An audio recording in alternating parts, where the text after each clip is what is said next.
Hello my lovelies, welcome back to your very own channel tarot with Mini. हाँ जी, सवाल हैं आपके, आंसर्स आज भी हम जानेंगे। आपकी डिवाइन, आपकी एंजल्स जो हमेशा इस यूनिवर्स में आपके लिए मौजूद हैं, आपकी हेल्प के लिए, आपकी प्रोटेक्शन के लिए, आपके लिए क्या इंपॉर्टेंट है, उनके साथ कनेक्शन बना के रखना, उनके कांटेक्ट में रहना, क्योंकि वो आपकी हायर सेल्फ है।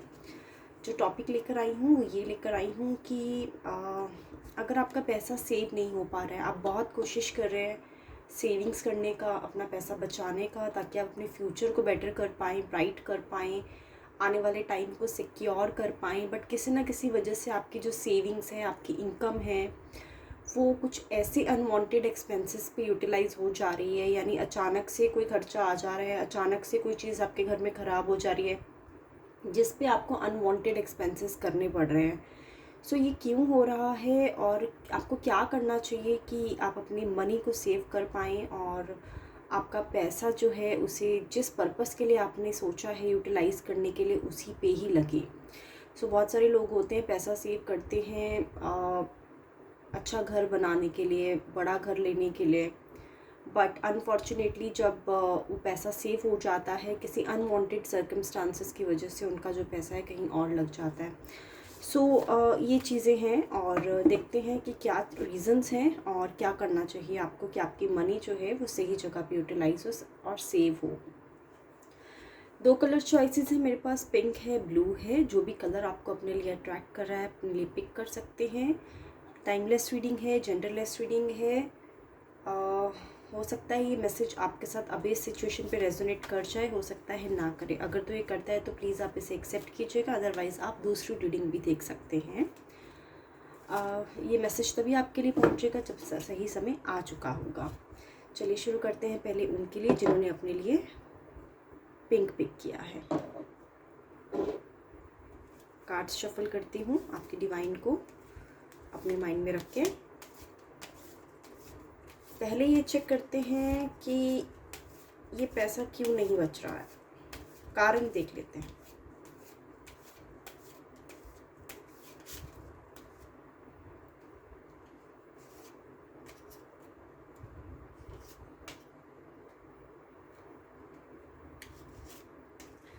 चलिए चेक करते कारण क्या है लवलीज, आपका पैसा क्यों अनवांटेड जगह पे इन्वेस्ट हो रहा है, फिर हम देखेंगे क्या करना चाहिए इसको बचाने के लिए आपको। ठीक है, 2 ऑफ कप्स आया है, 10 of swords, the fool. Lovelies जितना मुझे समझ आ रहा है with two of cups at very first place of your reading, अगर तो आप मैरिड हैं, और मुझे ऐसा लग रहा है कि जितने भी लोग ये रीडिंग देख रहे हैं उनमें से majority of the people are married and they are in their mid of the age, like maybe 28 plus से 35 के बीच में। एंड ये भी लग रहा है मुझे कि यस, जैसे मैंने बताया कि मैरिज हो चुकी है।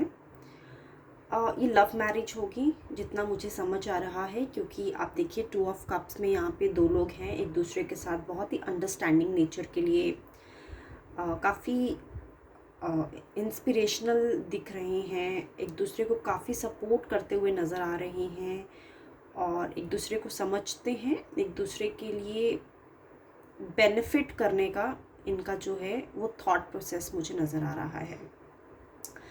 हम सवाल ये डील कर रहे हैं कि आपका पैसा क्यों नहीं बच रहा है, तो ये बताना इसलिए ज़रूरी था क्योंकि आई थिंक आपने मैक्सिमम केसेस में मुझे लव मैरिज लग रही है।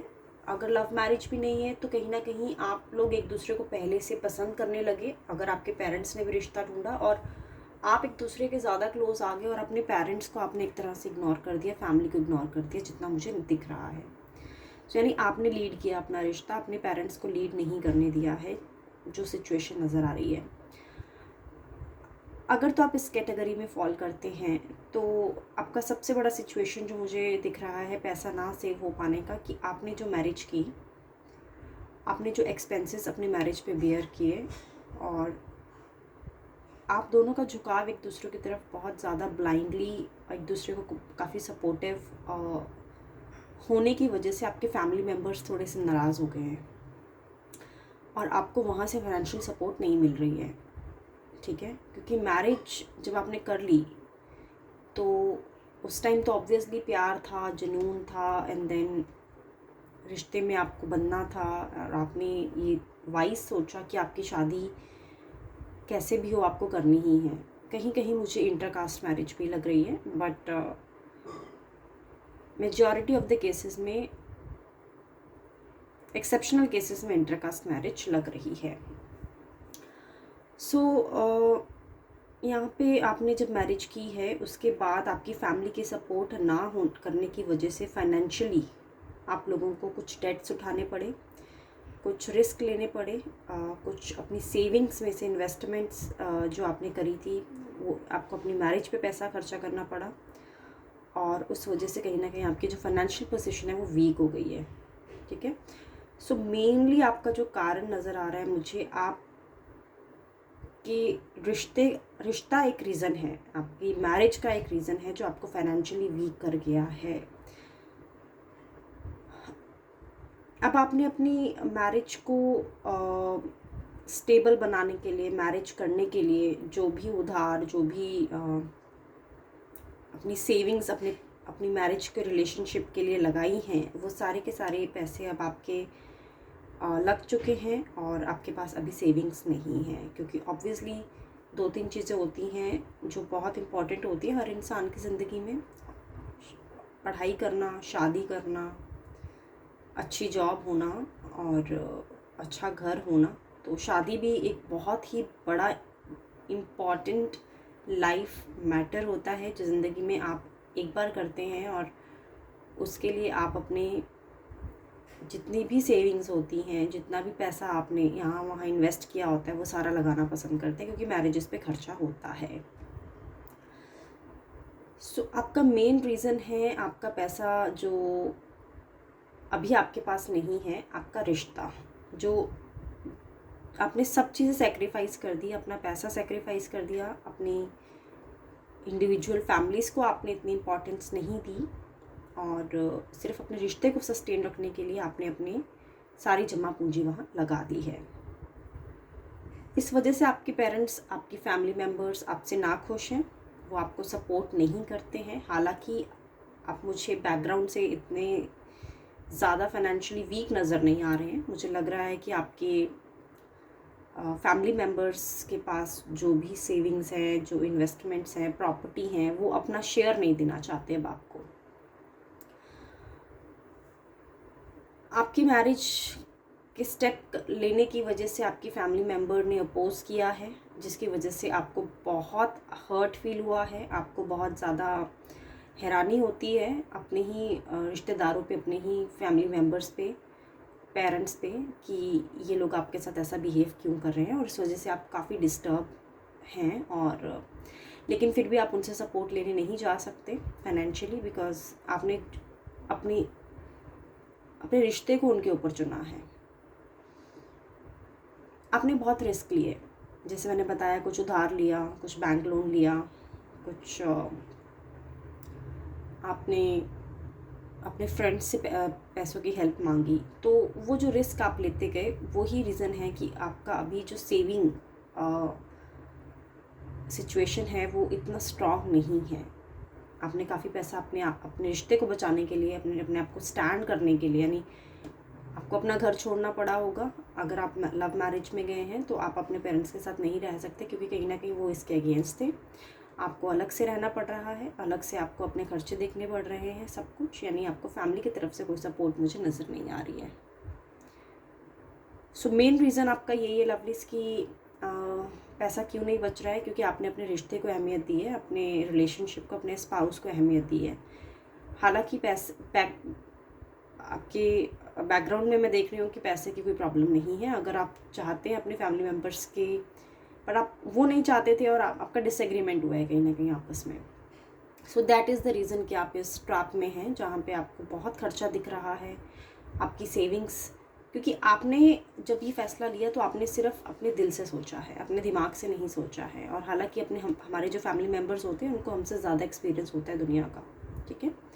वो भी इन्हीं रास्तों से निकल के आज इतने मैच्योरिटी में पहुँचे होते हैं कि उन्हें मालूम होता है कि शादी का मतलब सिर्फ 2 लोगों का नहीं होता, it's a proper whole family situation. तो अगर आपने अपनी स्पाउस को चुना है तो अब आपको स्टैंड लेना पड़ रहा है और बहुत सारे खर्चे हैं जो आपको इंडिविजुअली अकेले ही अब अपने दम पे ही उस चीज़ को आपने उठाने हैं, ठीक है। सो यही मेन कारण है। एक तो आपका जो रिस्क टेकिंग नेचर है, आप बहुत ज़्यादा रिस्क ले लेते हैं, बहुत ज़्यादा पैसा उठा लेते हैं उधार पे, लोन पे, या फिर आप इन्वेस्टमेंट ऐसी कर देते हैं जैसे मान लीजिए म्यूचुअल फंड्स में लगा दिया, जहाँ पे आप पूरा स्टडी नहीं कर रहे हैं। दूसरा रीज़न है आप पूरा स्टडी नहीं कर रहे हैं उस चीज़ को मार्केट में इन्वेस्ट करने से पहले, और आपका रिटर्न आपको प्रॉपर नहीं मिल पा रहा है, ठीक है। तो ये दोनों कारण मुझे नज़र आ चुके हैं यहाँ पे। अब मैं चेक करना चाहूँगी आपकी डिवाइन से लवलीज कि आपको करना क्या चाहिए। प्रॉब्लम तो हो गई है, ठीक है, लेकिन आपको पैसा भी तो चाहिए ना अपने फ्यूचर को सिक्योर करने के लिए। अभी क्या रिश्ते को संभालने के लिए क्या करें आप?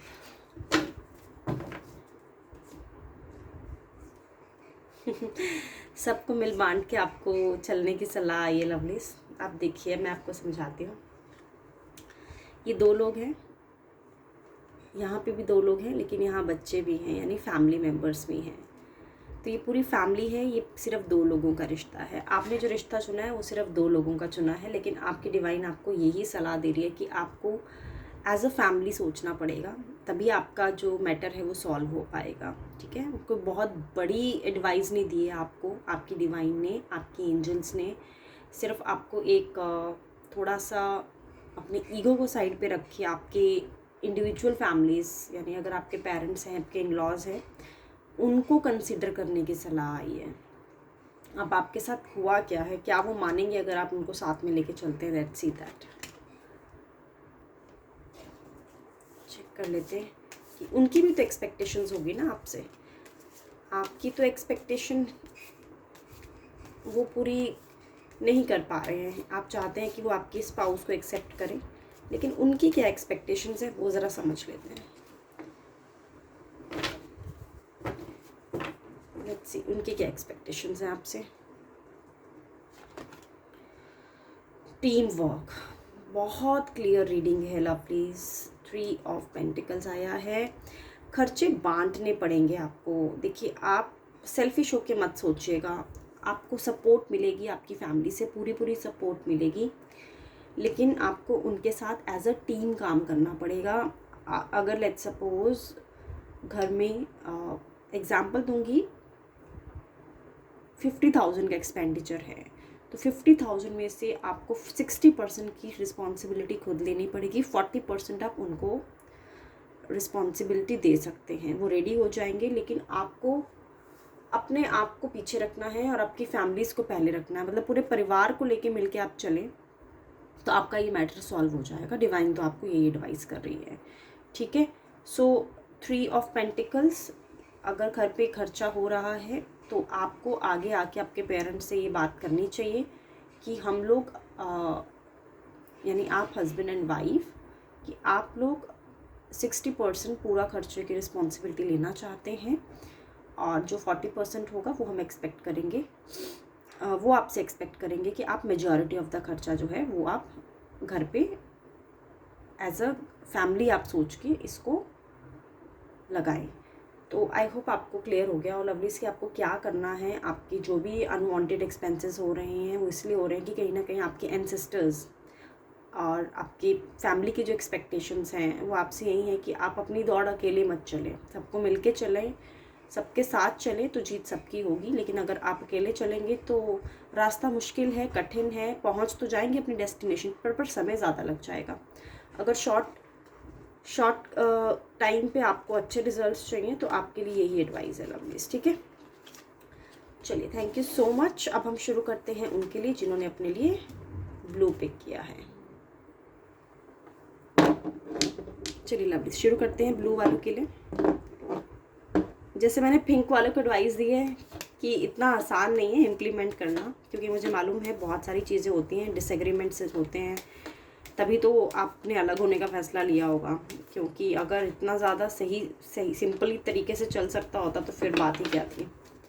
बट एफर्ट्स तो लगाने पड़ेंगे, कोशिश करनी पड़ेगी, तभी आप लोगों का मैटर सॉल्व होगा।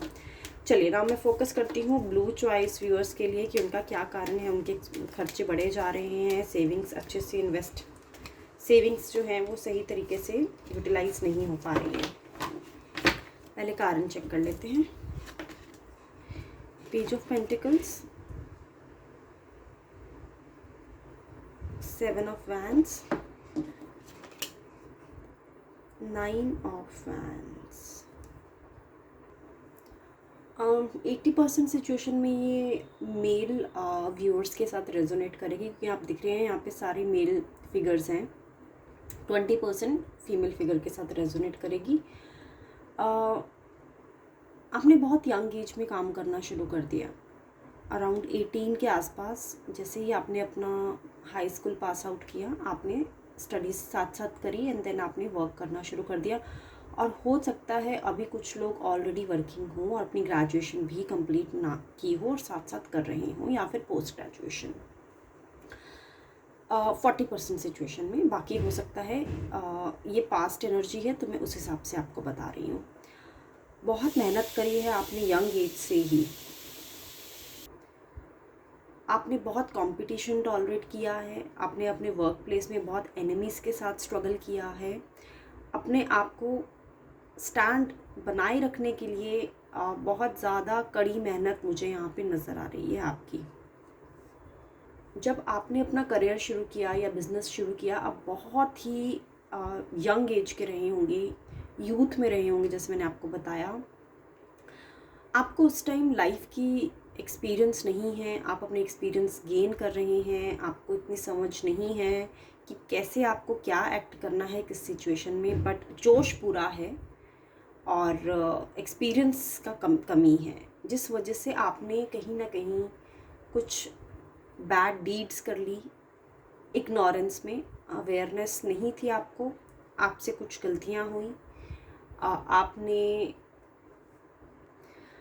अपने कुछ वर्कर्स के साथ, को वर्कर्स के साथ ना बनने के कारण उनसे आपकी नहीं बन रही है, एंड देन आपने जॉब्स क्विट कर ली हैं गुस्से में आके, क्योंकि आपको लाइफ का एक्सपीरियंस अभी नहीं है और आपने ज़्यादा दिमाग से ना काम लेके काफ़ी इमोशनल डिसीशंस लिए और एंगर ओरिएंटेड डिसीशंस लिए। लेकिन कहीं ना कहीं उसमें आपका ज़्यादा कंट्रीब्यूशन मुझे आप इंटेंशनली इसलिए नज़र नहीं आ रहा क्योंकि आपको अपनी अभी एक्सपीरियंस नहीं रहा होगा। कहीं ना कहीं ये चीज़ें जो आपको हैं, आपकी मेंटल हेल्थ पे भी इसने प्रॉब्लम डाली है और आपकी फ़िज़िकल हेल्थ पे भी प्रॉब्लम डाली हैं। तो जैसा कि आपने बहुत यंग एज में काम करना शुरू किया, आपको बिल्कुल इस बात की अंडरस्टैंडिंग नहीं थी आप कितना कमा रहे हैं, कहाँ इन्वेस्ट हो रहा है, कहाँ स्पेंड हो रहा है, क्या सेव हो रहा है, उस चीज़ का कोई कंट्रोल, कोई मेजरमेंट, किसी भी तरह का कुछ भी आपके उसमें नहीं था, दिमाग में नहीं था। यानी बस आप एक दौड़ में शामिल हो गए, जिस दौड़ में बस आपको अपना सर्वाइवल देखना है। आप, हो सकता है आप अपने घर से बाहर निकल के जॉब कर रहे हों, ठीक है, और आपके घर से आपको ज़्यादा सपोर्ट ना हो, यानी आपने अपनी काफ़ी यंग एज में बहुत ज़्यादा स्ट्रगल देखी है। Lack of maturity, lack of experience, lack of financial understanding एक मेन रीज़न है कि आपका जितना भी पैसा आपने अभी तक के एक्यूमुलेट किया, जोड़ा, वो आपको नज़र नहीं आ रहा है कहीं भी। अब आप सोचते हैं कि आपने इतना एक्सपीरियंस गेन कर लिया है, कम से कम 9 इयर्स प्लस का एक्सपीरियंस आपको हो गया है, लेकिन फिर भी आपको अभी ऐसा लग रहा है कि मैं बहुत टाइम से काम कर रहा हूँ या कर रही हूँ, लेकिन मेरा पैसा कहाँ है। ये क्वेश्चन आपके माइंड में अभी राइज हो गया है कि एक तो बहुत छोटी एज में काम किया, दूसरा पैसा जुड़ नहीं रहा है, क्योंकि ये तो उल्टा होना चाहिए ना, जितना जल्दी हम काम करना शुरू करेंगे उतना ज़्यादा हम जल्दी अपने सपने, अपने ड्रीम्स को पूरा कर पाएंगे। लेकिन आपके केस में ऐसा नहीं दिख रहा है मुझे, क्योंकि आपको उस टाइम पे जॉब करने की आपकी नीड बन गई, आपके कहीं ना कहीं फाइनेंशियल स्ट्रेस था, फैमिली की तरफ से कोई स्ट्रेस था कि आपको बस अपनी दौड़ पहले शुरू करनी पड़ी। और लेकिन अब आप दौड़े जा रहे हैं, लेकिन आपको समझ नहीं आ रहा है कि दौड़ कहाँ जा रही है। इसलिए आप ये क्वेश्चन पूछने आए हैं कि क्या होगा।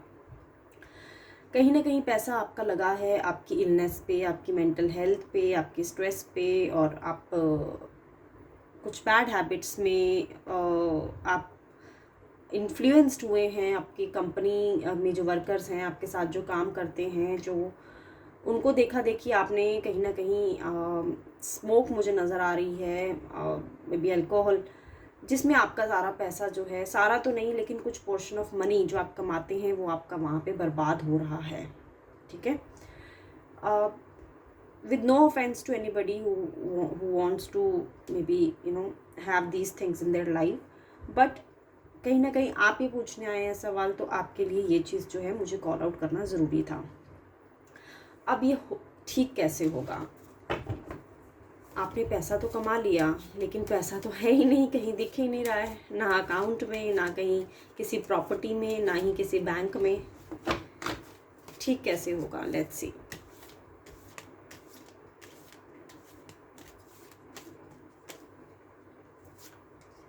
चलिए चेक करते हैं क्या करना चाहिए अब आपको। द चैरियट, आपको अपने आप को रीबिल्ड करना पड़ेगा। हो सकता है अभी आप जिस लोकेशन में हैं वहाँ से आपको अपना कंपनी जो है वो चेंज करनी पड़े। और अगर मैं कंपनी की बात कर रही हूँ तो मैं ये नहीं कह रही कि आपकी कोई ऑर्गेनाइजेशन या जॉब, मैं बात कर रही हूँ आपका फ्रेंड सर्कल, आपके आसपास के लोग जिनको आपको बदलना चाहिए, जो कहीं ना कहीं आपके फाइनेंशियली आपको वीक कर रही हैं। ठीक है, सो ये कुछ ऐसे लोग होंगे जो आपके साथ, जो आपके वेल विशर नहीं हैं। पहले तो उनसे दूर होने की आपको एडवाइस आई है। मुझे आपकी पूरी रीडिंग में आपके लिए बेटर अपॉर्चुनिटी जो नज़र आ रही है वो आ रही है अब्रॉड में। आप जिस भी कंट्री से देख रहे हैं, अगर आप ओवरसीज़ के लिए ट्राई करते हैं, अब्रॉड के लिए ट्राई करते हैं, वहाँ जाके आपके लिए, मैंने जैसे बताया, आपको रीबिल्ड करना पड़ेगा। जो भी आपने करियर में अभी तक के, अपने बिजनेस में अपना जो भी एक्सपीरियंस गेन किया है 9-10 साल का, वो आपके लिए एक लर्निंग काम आएगा अगले चैप्टर के लिए। तो आपने जो जो मिस्टेक्स, इग्नोरेंस में, अवेयरनेस नहीं थी किसी चीज़ की, ज़्यादा सपोर्ट नहीं मिली है फैमिली की तरफ से, जो भी गलतियां हुई हैं उससे एक लेसन लेके मूव फॉरवर्ड होने की यहाँ पे एडवाइस आई है आपको। और आप अच्छा कर रहे हैं लवली, क्योंकि चैरिट आपके फ्यूचर में मुझे नज़र आ रहा है। कहीं ना कहीं जो मुझे बता रहा है कि आप सही पाथ पे हैं विद पॉजिटिव इंटेंशन, आप सही चल रहे हैं, आपकी इंटेंशंस में कोई प्रॉब्लम नहीं है और आप अच्छा कर पाएंगे। अपने हार्डवर्क और डेडिकेशन से आप वो सारी चीज़ें अचीव कर पाएंगे जो आप चाहते हैं, जो आपके गोल्स हैं। बस आपके लिए यही आपकी डिवाइन आपसे कह रही है कि आपको आपके गोल्स पे से भटकना नहीं है, फोकस उसी पे रखना है, डिस्ट्रैक्शन से बचना है। और डिस्ट्रैक्शन, सबसे बड़ी डिस्ट्रैक्शन जो मुझे नज़र आ रही है वो यही नज़र आ रही है कि आपके आसपास के लोग नहीं चाहते हैं कि आप, देखिए, वो इंटेंशनली या फिर अनइंटेंशनली कहीं ना कहीं आपको आपके लक्ष्य से भटका रहे हैं। सो आपको, अगर, क्योंकि सवाल हम यही डील कर रहे हैं कि आपका पैसा क्यों नहीं बच रहा है, क्यों नहीं आपकी इन्वेस्टमेंट के रिटर्न्स अच्छे आ रहे हैं, क्यों नहीं आपकी सेविंग्स का आपको बेनिफिट मिल रहा है, क्यों नहीं आपकी सैलरी या जो भी इनकम आप हर महीने कमाते हैं वो अच्छी जगह स्पेंड हो रही है। तो यही कारण मुझे नज़र आ रहा है कि आप अपने प्रेजेंट लोगों माहौल से थोड़ा दूर हो जाइए। ठीक है, और ये लोग जब तक आपके साथ रहेंगे तब तक आपके लिए रास्ता बहुत मुश्किल है, बहुत कठिन है। तो आप देख लीजिए आपको कैसे इस चीज़ को परस्यू करना है। आपकी डिवाइन ने आपको आंसर दे दिया है। So yes, thank you so much for joining me lovelies today. I'll be back once again tomorrow. Till that time, please be safe and take care of yourself.